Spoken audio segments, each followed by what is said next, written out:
October 24th, 1929. Black Thursday, a single day that changed the world.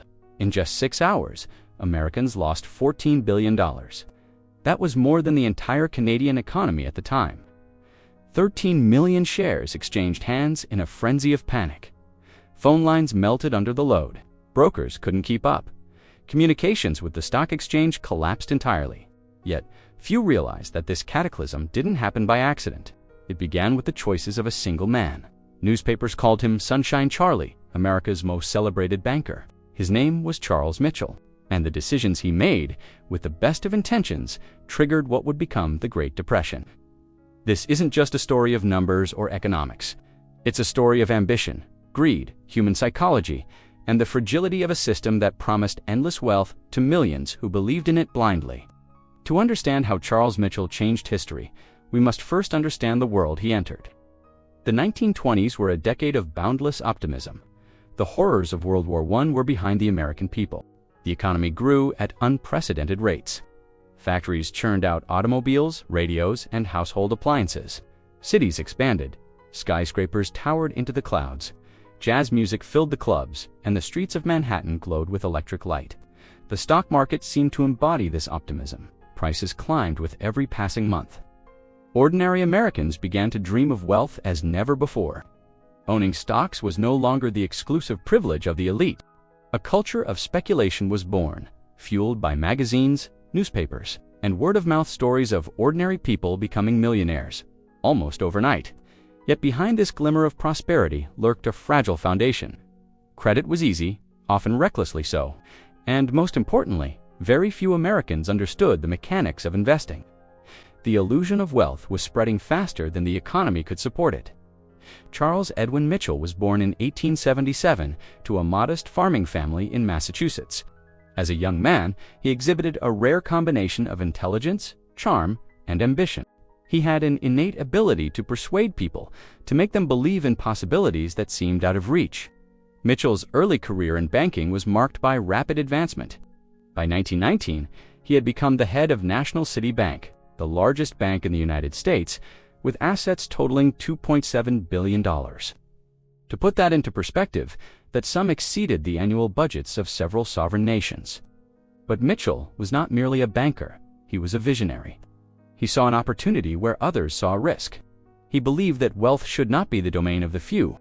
Every American, he argued, should have a stake in capitalism, a chance to share in the country's prosperity. Before Mitchell, stocks were considered toys for the rich. Only 500,000 Americans owned shares. Ordinary citizens placed their money in savings accounts or purchased bonds. Stock trading was closed off, elite, and often intimidating. So Mitchell had a revolutionary idea: open the doors of Wall Street to ordinary Americans.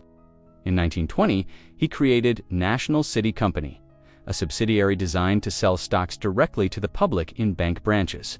This was unprecedented. His salespeople were trained not as traditional bankers, but as dream merchants.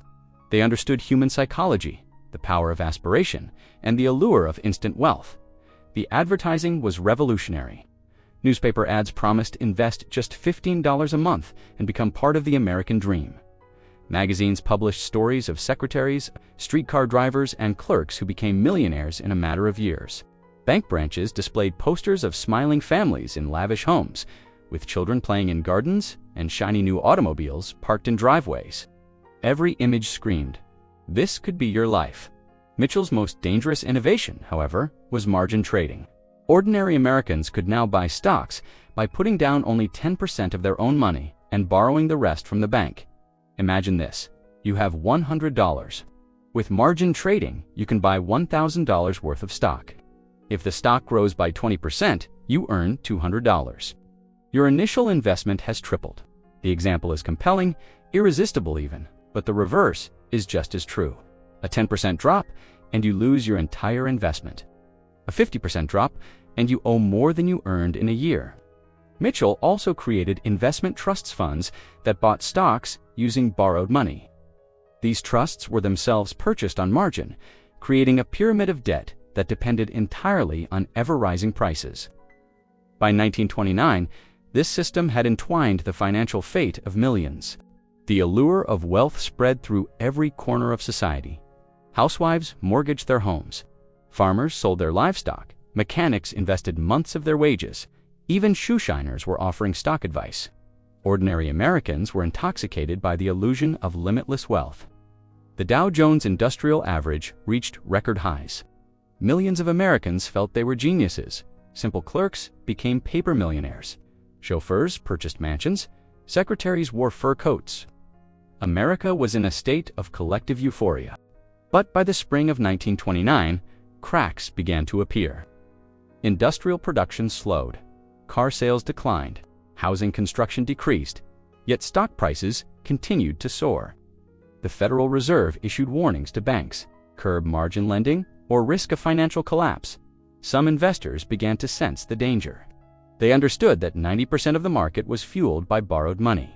A slight decline could cascade into disaster. Insider knowledge spread quietly. Banks and wealthy individuals began selling off portions of their holdings, trying to protect themselves without triggering a full-blown panic. Then, October arrived. Patience among institutional investors ran out. Banks received news that the Bank of England planned to raise interest rates, which would force the Federal Reserve to follow suit, making loans more expensive and triggering margin calls. On the morning of October 24, 1929, coordinated mass selling began. Hundreds of thousands of shares flooded the market. Prices fell, first slowly, then with devastating speed. Brokers couldn't process the orders. Telephones failed. The domino effect had begun. Margin calls forced more sales, prices collapsed further, and banks stopped lending. Those who had followed Mitchell's innovations faced utter ruin. By October 29th, a day now known as Black Tuesday, Americans lost another $14 billion more than the entire U.S. expenditure in World War I. Numbers alone cannot capture the horror. Edward Hopkins, a Detroit mechanic, had invested $5,000 of his life savings in Ford stock. Within weeks, he was in debt. In despair, he took his own life. Mary Cayfield, a teacher, mortgaged her parents' home. The bank repossessed it. Families across the nation were left homeless, hungry, and hopeless. Suicides skyrocketed. Tent cities or Hoovervilles became grim symbols of despair. Mitchell defended himself before Congress. "I only wanted to give people the opportunity to get rich," he said. He claimed no one forced citizens to buy stocks. Public opinion was divided. Some called him the architect of financial catastrophe. Others argued he was merely in the wrong place at the wrong time. Mitchell was eventually tried for tax evasion, forced to resign in disgrace, and spent the rest of his life in relative obscurity. The Great Depression reshaped America's financial system. The Glass-Steagall Act separated commercial and investment banking. The Securities and Exchange Commission was established to oversee the market. Deposit insurance was introduced. In 1933, President Roosevelt even confiscated private gold to stabilize the monetary system. Nearly a century later, Mitchell's story resonates. Millions of Americans trade stocks and cryptocurrencies on their smartphones, often borrowing money to invest. Apps promise easy wealth and democratized investing. Margin trading is at historic levels. The cycle of speculation, euphoria, and risk repeats. Mitchell's story is a warning. Good intentions, if not tempered with responsibility, can unleash catastrophe. History doesn't repeat exactly, but it does rhyme.